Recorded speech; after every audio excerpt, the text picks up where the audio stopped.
à mes fils que je me suis fait pour ma gloire. J'aimerais que tu puisses exagérer encore avec des acclamations pour donner gloire à l'Éternel. Oui, c'est pour la gloire de Dieu que tu as été créé. C'est pour la gloire de Dieu que nous sommes tous réunis en ces lieux. Nous voulons tous ensemble louer ce Dieu. Merci Jésus. Oui, bien-aimés, nous sommes arrivés au moment de la parole. La Bible dit que toute chose passera, mais seulement la parole de Dieu. Voilà pourquoi en ce moment nous voulons inviter les serviteurs de Dieu pour un moment encore agréable pour notre édification.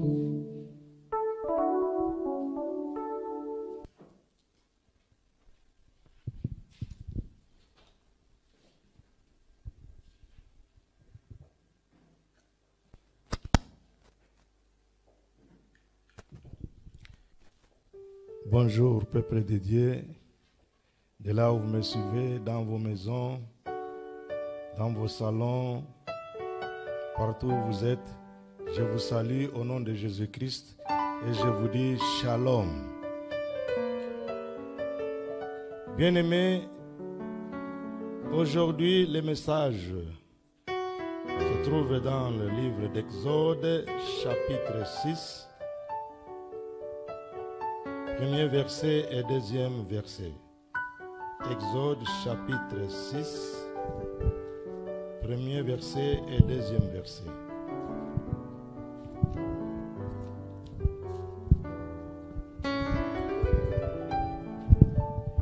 Exode, chapitre 6, verset 1er, verset 2.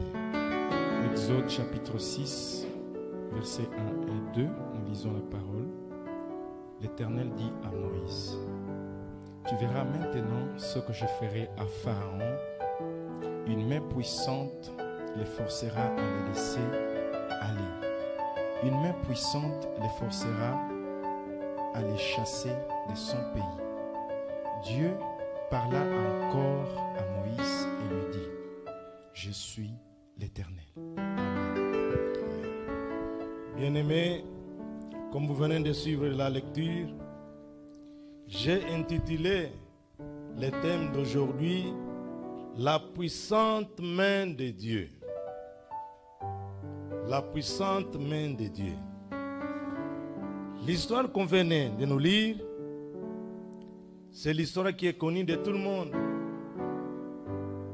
C'est l'histoire des enfants d'Israël qui étaient dans la servitude. Vous savez, les enfants d'une même famille, d'un même père et d'une même mère, ils étaient jaloux de leurs frères, leurs jeunes frères, et ils ont comploté pour l'éliminer, pour les tuer. Ils ont tenté par tous les moyens, jusqu'à tel point, ils ont vendu leur frère Joseph. Pour leur grand frère, vendre Joseph, c'était pour mettre fin à sa vie. C'est ça leur idée. Parce que Joseph les gênait, parce que Joseph donnait des rêves. Mais eux n'étaient pas contents. Joseph était aimé par son père. Mais les frères étaient jaloux de leur frère. Ils ont vendu leurs frères, croyant que, en tout cas avec Joseph, c'est fini. Peuple de Dieu, laissez-moi vous dire ce matin que Dieu est au contrôle de votre vie. Gloire au Seigneur. Je vous le dis, Dieu est au contrôle de votre vie. Même si les gens vont comploter pour vous faire mourir, pour vous faire périr, pour vous faire du mal, mais Dieu est là, il est au contrôle de votre vie. Qu'est-ce qui est arrivé avec ce jeune? Il a été vendu par ses frères. Mais arrivé là, Dieu ne l'avait pas oublié. Dieu l'avait élevé. Pharaon a élevé Joseph. Un Dieu de surprise. Un Dieu de confusion. Il frappa la famine dans leur pays. Il y avait eu la famine. Et cette famine-là a poussé à leur père Jacob d'envoyer les enfants en Égypte pour chercher à vivre. Ils sont partis en Égypte pour chercher à vivre. Mais Dieu les a conduits directement chez leur frère Joseph, qui a été vendu. Et ils avaient déjà oublié, ils avaient déjà mis terme au nom de Joseph, à la vie de Joseph. Mais une grande surprise, Dieu les oriente vers leurs frères. Arrivé là-bas, Joseph les a bien accueillis et il les avait piégés. Il avait dit aux serviteurs, donnez à manger, remplissez les sacs. Et il a piégé, il a pris sa coupe, il l'a mis dans les sacs d'un de ses frères. Ils sont sortis, il a dépêché ses serviteurs. Allez, suivez ces gens-là et venez de voler ma coupe.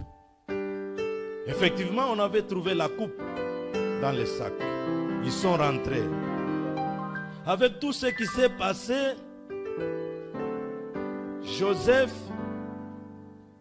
avait dit s'ils pouvaient amener leurs parents, Jacob. C'est pourquoi Jacob se retrouva en Égypte avec sa famille.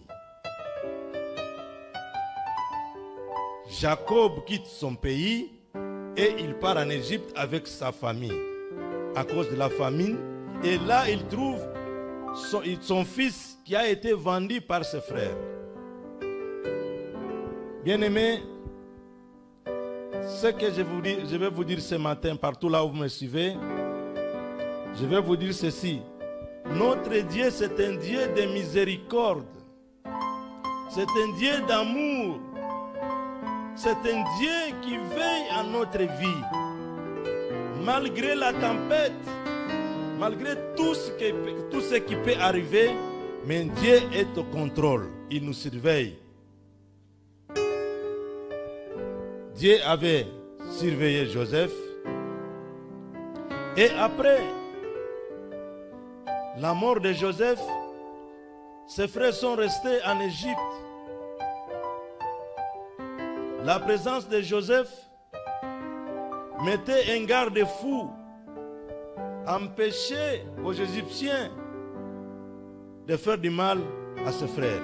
Mais après sa mort, la Bible dit, ses frères étaient soumis aux travaux durs et à la tuerie. Les Égyptiens ont commencé à tuer les frères de Joseph. Comme je l'ai dit tantôt là, Dieu c'est un Dieu de miséricorde. Il avait entendu les cris des enfants d'Israël. Il avait écouté les cris des enfants d'Israël. Et il avait vu la souffrance. Parce que notre Dieu, nous l'appelons, il est Dieu omnipotent, omniscient, omniprésent. Il n'y a pas quelque chose qui peut se cacher devant les yeux de l'Éternel. Gloire au Seigneur. Dieu avait vu cette souffrance-là. Dieu avait entendu les cris des enfants d'Israël. Et Dieu a pris une solution. Il a dit, je vais envoyer quelqu'un pour aller libérer mon peuple. C'est pourquoi le passage nous dit, l'Éternel dit à Moïse, c'était Moïse que Dieu avait choisi pour aller libérer son peuple dans la servitude. Il dit à Moïse, tu verras maintenant ce que je ferai à Pharaon. Une main puissante les forcera à les laisser aller. Donc la main de Dieu va faire tout pour que Pharaon change sa décision et libérer les enfants d'Israël. Une main puissante les forcera à les chasser de son pays. Pharaon était résistant. Il a beaucoup résisté. Tout ce que Dieu avait dit à Moïse d'aller dire à Pharaon, Pharaon avait refusé. Il avait refusé, il était catégorique. Mais comme je l'ai dit, la main puissante de Dieu, Dieu qui prend maintenant la dernière décision, il dit, mon peuple va quitter pour aller me servir. La Bible me dit, Dieu avait frappé Pharaon. Il avait frappé Pharaon en tuant tous les premiers-nés du pays d'Égypte. Et c'est ce fléau-là qui avait poussé maintenant à Pharaon de libérer les enfants d'Israël. Il les a libérés. C'était la main puissante, parce que c'était la main de Dieu qui passait pour tuer tous les premiers-nés dans chaque maison des Égyptiens. Mais les enfants, dans les maisons des enfants d'Israël, ils étaient épargnés par l'épée là de Dieu. Gloire au Seigneur. Il les libéra. Bien-aimé, la main de l'Éternel est puissante et elle est forte. C'est pourquoi Dieu avait dit à Moïse, une main puissante les forcera à les laisser aller et une main puissante les forcera à les chasser. La même nuit-là, Pharaon appela Moïse. Moïse, viens, allez, dis à tes frères, allez, sortez de mon pays, partez, allez chez vous. Parce que la main puissante a agi pour libérer les enfants d'Israël. Bien-aimés, voyons un peu l'essence symbolique de la main de Dieu. Dans d'autres termes, ou bien dans la Bible, vous allez trouver là où on parle la droite de l'Éternel. Ne soyez pas surpris. Quand on parle de la droite de l'Éternel, c'est-à-dire que la main de l'Éternel. Dans le langage hébraïque, en termes abstraits, la main symbolise aussi le pouvoir d'agir de Dieu. Ça, c'est le premier aspect. Il y a trois aspects. Mais le premier aspect, ça symbolise le pouvoir d'agir de Dieu. Dieu est puissant. Quand il étend sa main va agir. Le deuxième aspect, la main de Dieu, c'est sa toute puissance. Ce que sa bouche dit, sa main l'accomplit. Alléluia. Ce que la bouche de Dieu dit, la main de l'Éternel l'accomplira. Et le troisième aspect, la main de Dieu peut être traduite par son pouvoir de créer. Si vous lisez la Bible, Genèse, vous allez voir comment est-ce que Dieu a créé. C'est par ses mains qu'il a créé. Si vous lisez encore la Bible, vous allez trouver que la main de Dieu est là aussi pour détruire. Il a aussi le pouvoir de détruire. Si vous lisez Deutéronome, chapitre 2, verset 15, la main de Dieu protège et la main de Dieu punit. Bien-aimé, la main de Dieu corrige. C'est pourquoi dans Samuel, 2 Samuel, chapitre 24 et verset 14. 2 Samuel, chapitre 24, verset 14.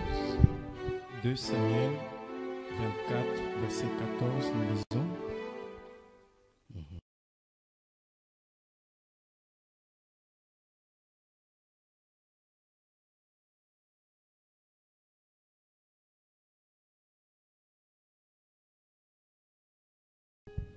Le verset 15 nous dit: contre qui le roi d'Israël s'est-il mis en marche? Qui poursuis-tu? Un chien mort, une puce. Amen. Amen. Ici, on cite la main de Dieu. C'est quand Moïse a fait le dénombrement. Le dénombrement, on ne pouvait pas le faire comme ça, non. C'était Dieu lui-même qui recommandait, qui demandait qu'on fasse ça.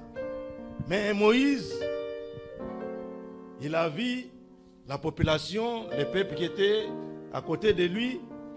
Il s'est donné le luxe de faire le dénombrement. Mais en faisant le dénombrement là, Dieu les a punis par la peste. Sa main a puni les enfants d'Israël. C'est pourquoi je vous ai dit, la main de Dieu est là pour punir et pour protéger et pour détruire. Les enfants d'Israël aussi étaient punis parce que Moïse n'avait pas respecté l'ordre de Dieu.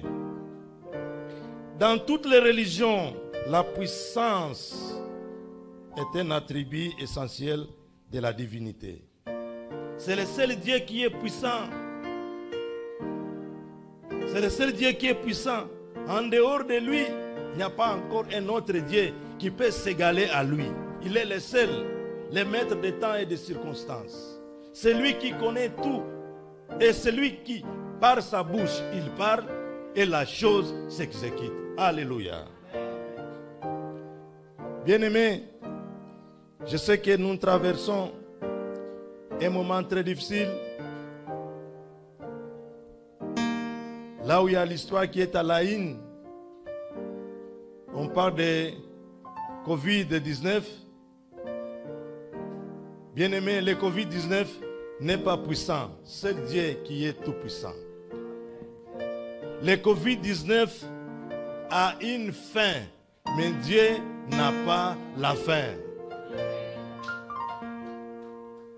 Ne soyez pas frustrés. Ne soyez pas paniqués. Mettez confiance dans la main de l'Éternel. Parce que sa main est puissante et sa main va nous libérer de cette pandémie de coronavirus. Qu'il pleuve ou qu'il neige, cette pandémie doit prendre fin.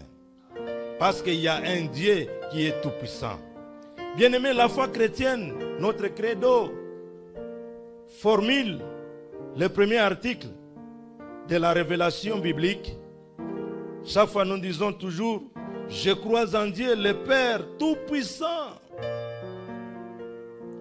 Je crois en Dieu tout-puissant, créateur du ciel et de la terre. Il n'y a pas un autre Dieu qui est tout-puissant. Il n'y a que le Dieu, le Père de Jésus-Christ et notre Père aussi. Il n'y a que le Père, le Tout-Puissant, c'est lui qui a créé le ciel et la terre. Parce que tout ce que les gens sont en train d'utiliser aujourd'hui, ce sont des choses que Dieu avait créées. Bien-aimés, la puissance de Dieu est universelle. La puissance de Dieu est universelle. Car Dieu a tout créé. Donc sa puissance est universelle. Lui qui a appelé les choses qui n'existaient pas à l'existence, qui peut le faire aujourd'hui? Qui peut créer un homme aujourd'hui sans la puissance et sans l'aide de Dieu? Donc sa puissance est universelle. Lisez à la maison là où vous êtes, vous allez lire Genèse chapitre 1, verset 1 et Jean 1, verset 3. La puissance de Dieu est aimante, car Dieu est le Père qui est aux cieux. Dieu nous a aimés en aimant ses créatures, en aimant ses enfants. Dieu a envoyé son Fils unique pour nous sauver. Malgré les péchés, malgré tout ce que les gens ont fait, mais Dieu d'amour, Dieu de miséricorde, Dieu qui aime son peuple, il a fini par donner son Fils, Jésus-Christ, pour nous libérer. La puissance de Dieu est mystérieuse, car seule la foi peut la discerner dans ses manifestations. Gloire au Seigneur. Je vous dis, la puissance de Dieu est mystérieuse. Dieu se manifeste toujours. Il y a des manifestations dans nos vies. Il y a des manifestations dans nos pays. Il y a des manifestations dans nos familles. Dieu se manifeste toujours. Bien-aimés, c'est le cas des enfants d'Israël en Égypte. Dieu s'est manifesté en disant à Moïse, va libérer mon peuple. J'ai besoin de mon peuple pour me servir. Bien-aimés, la main de Dieu est puissante et elle est forte et son bras étendu libère son peuple de la servitude. Ils étaient libérés par la main de l'Éternel puissante.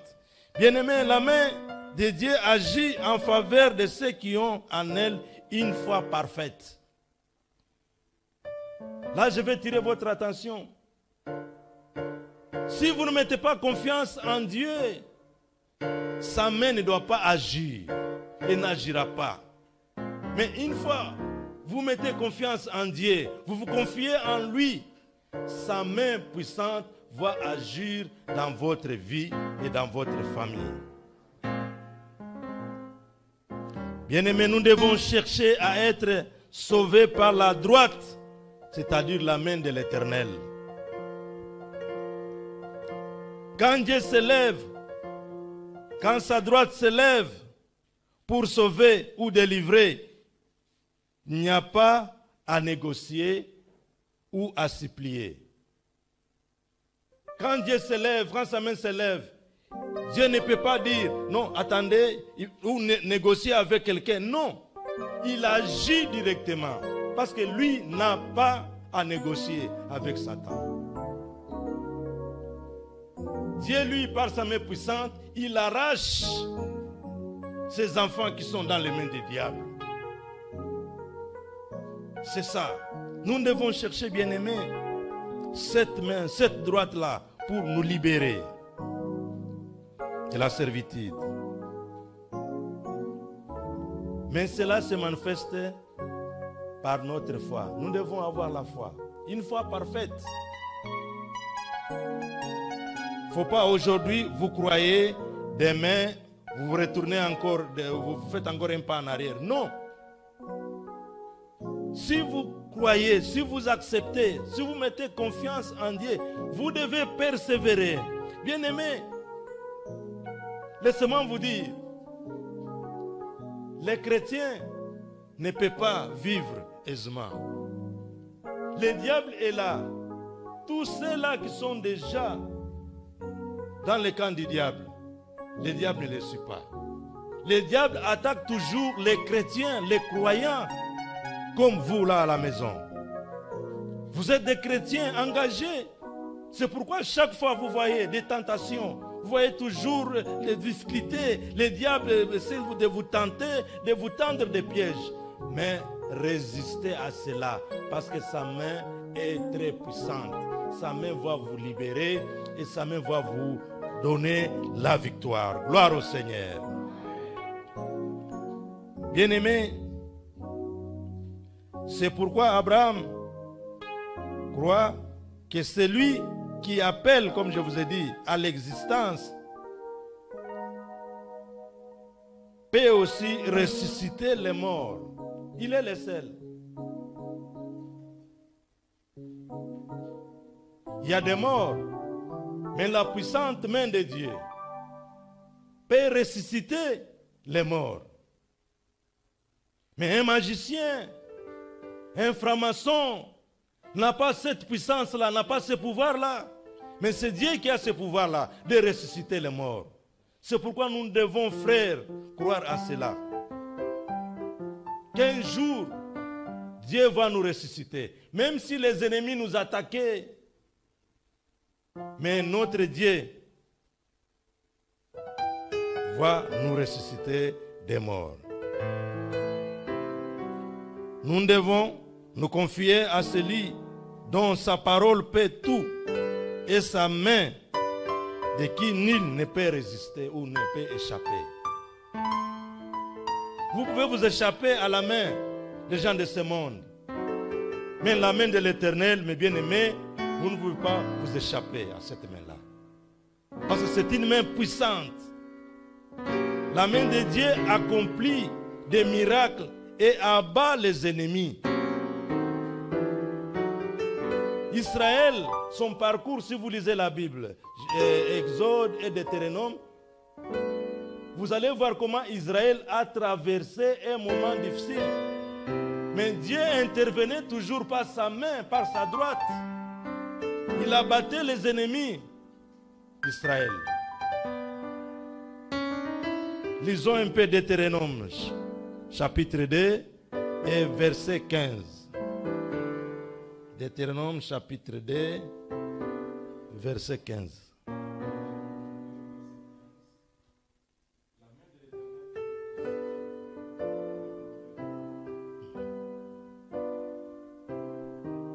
Deutéronome 2, 15.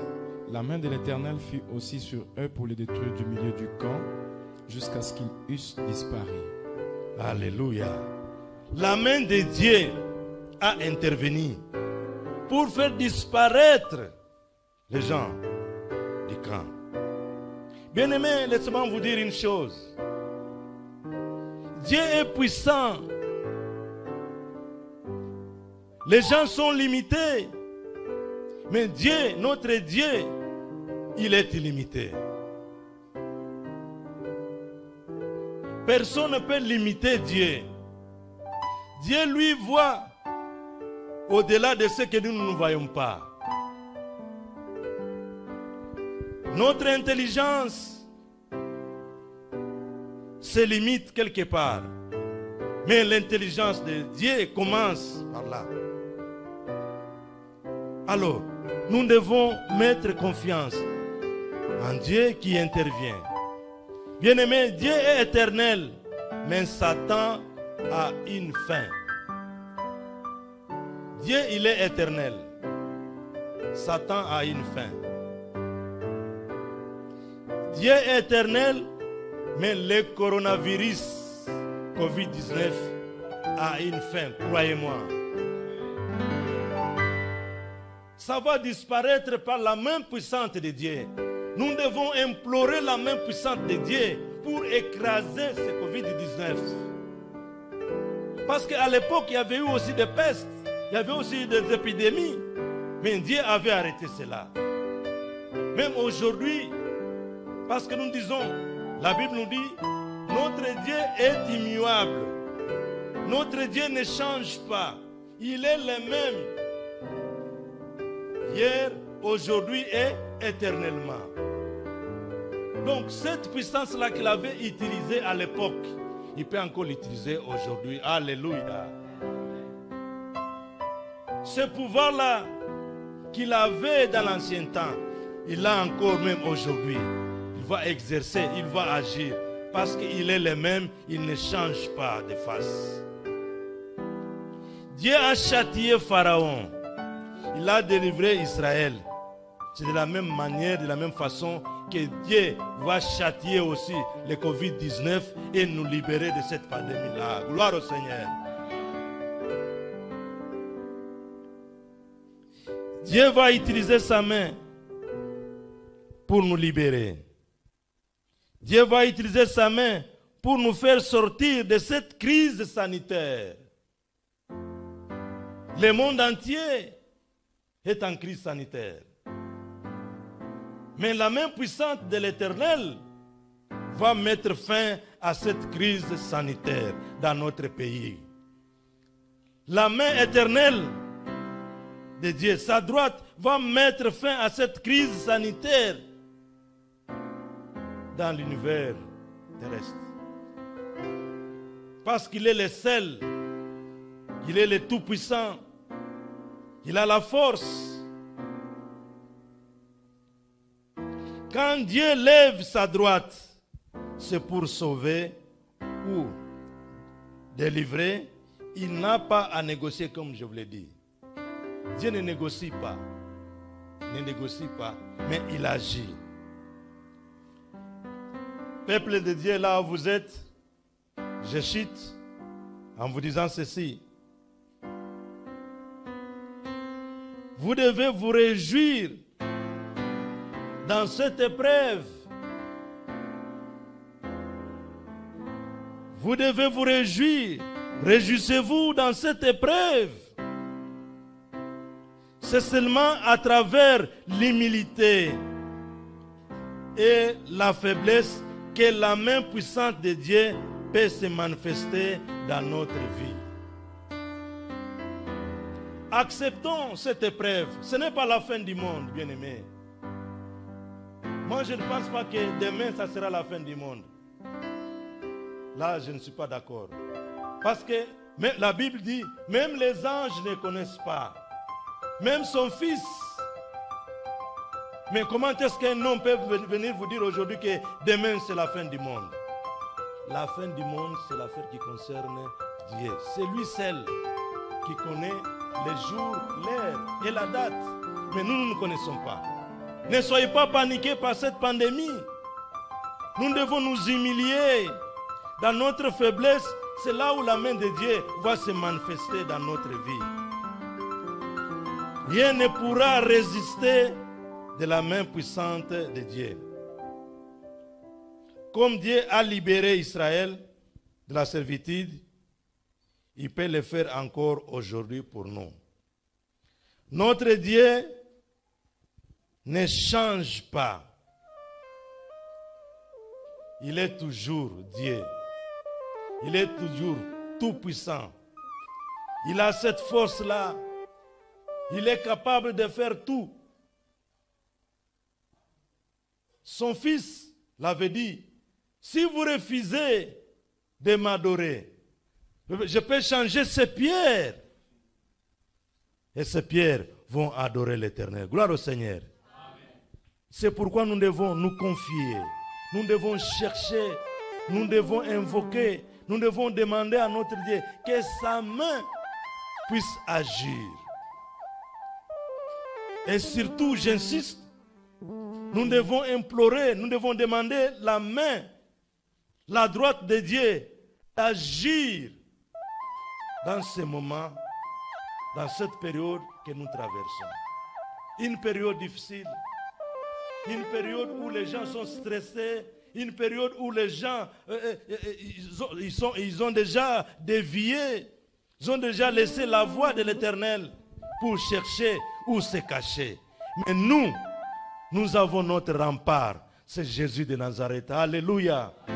Nous avons notre force terrestre, c'est notre Dieu. Parce qu'il est le seul. Ils ne sont pas deux, mais il est le seul. Bien-aimés, je vous invite, là où vous êtes, dans votre maison, au salon, dans la cuisine, d'implorer, de demander la main puissante, la droite de Dieu d'agir dans votre vie. Je sais que tu as des difficultés, tu as des problèmes dans ton mariage, dans ta famille, mais seule la main puissante de l'Éternel qui va mettre terme, qui va mettre fin à ces difficultés-là. Même si on vous a donné un congé technique, parce qu'il y a la crise sanitaire, mais la main de Dieu va intervenir et on va vous reprendre. Vous allez travailler. Croyez-moi. Dieu ne ment pas.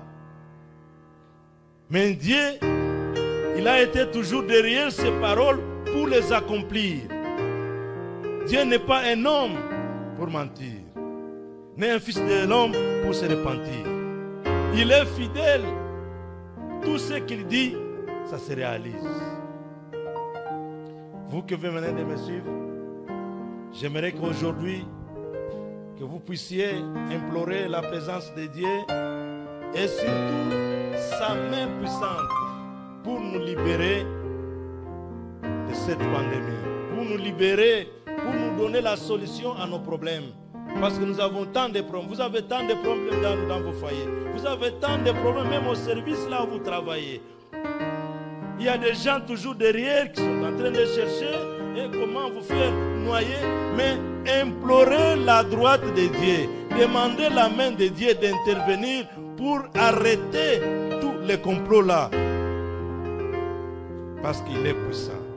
Que Dieu bénisse sa parole. Amen.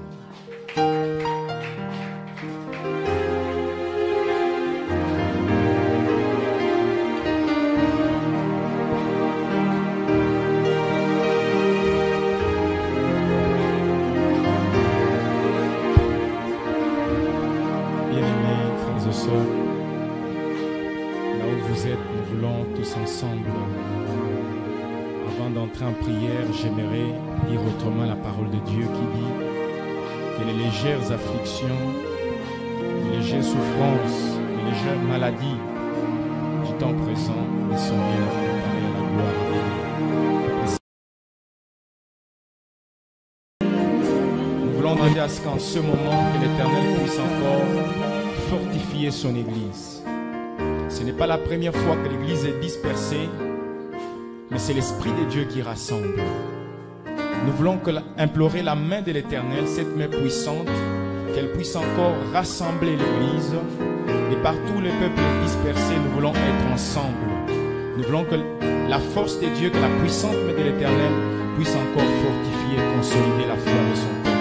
Prions pour l'Église. Seigneur Dieu, nous voulons recommander l'Église entre tes mains. Nous voulons laisser ton peuple partout, ô Dieu. En ces temps si difficiles, ô Éternel, nous voulons te recommander toute l'Église entre tes mains. Nous voulons te recommander tous les économes, tous les ministères et agences, ô Dieu tout-puissant. Nous voulons qu'en ce moment, ô Dieu, que tu consolides la foi de tout un chacun. En ce moment, Éternel Dieu, la peur est en train de gagner les cœurs et les âmes de ton peuple. En ce moment, le stress éternel est Dieu, la peur du lendemain, la peur du camp de ton Seigneur.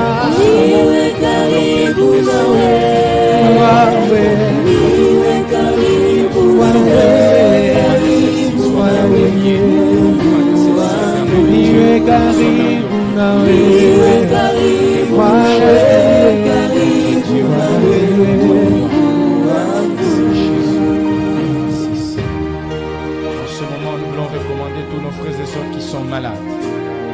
Vous tous à la maison, vous connaissez quelqu'un qui est souffrant, quelqu'un qui est sur le lit de l'hôpital. Vous allez le recommander entre les mains de Dieu.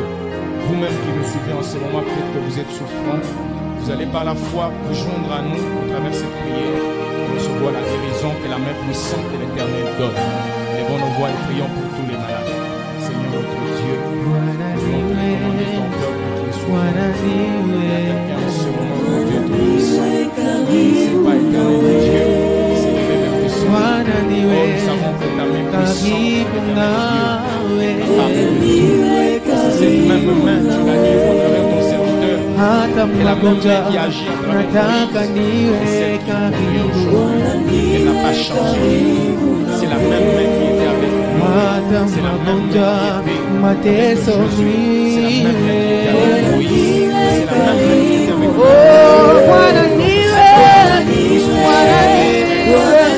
avec nous. La maison qui est malade ce matin.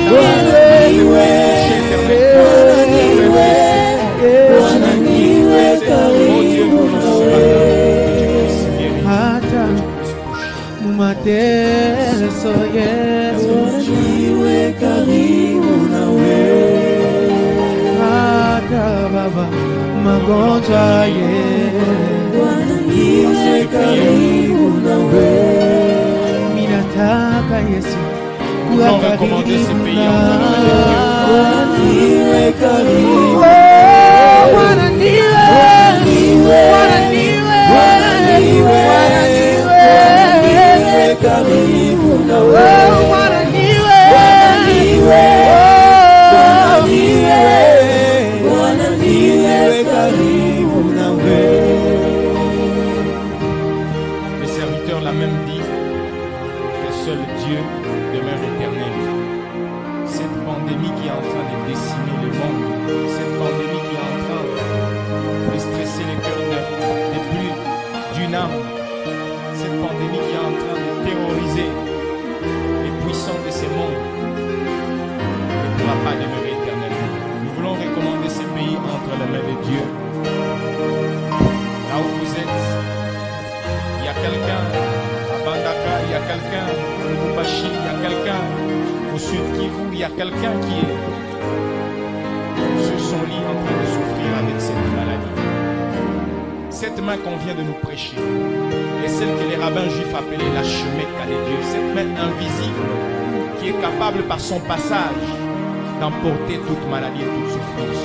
Nous voulons laisser ce pays entre les mains de Dieu, et lui seul qui connaît, parce que la Bible dit que tout concourt au bien de ceux qui aiment Dieu. Nous voulons que Dieu puisse se glorifier à travers cette nation, que seule sa main puisse se glorifier encore à travers ce pays. Nous voulons recommander notre pays et laisser tous les malades, toutes les familles qui sont frappées par cette maladie, par la perte des âmes qui leur sont chères. Nous voulons recommander ce pays. On nous voit recommander ce pays entre les mains de Dieu. Unaweza Baba, mkono wako si mfupi kuokoa watu wa dunia, kuokoa Yesu, tunakuja kwako Yesu wangu.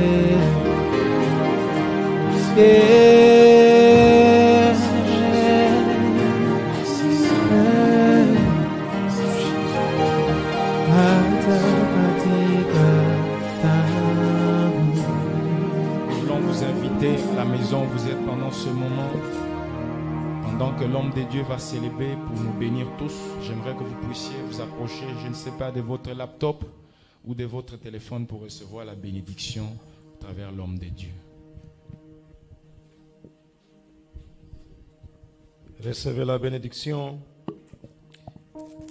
Le Seigneur Jésus-Christ, Fils du Dieu vivant, berger et conducteur de ton Église, nous implorons instamment ta pitié.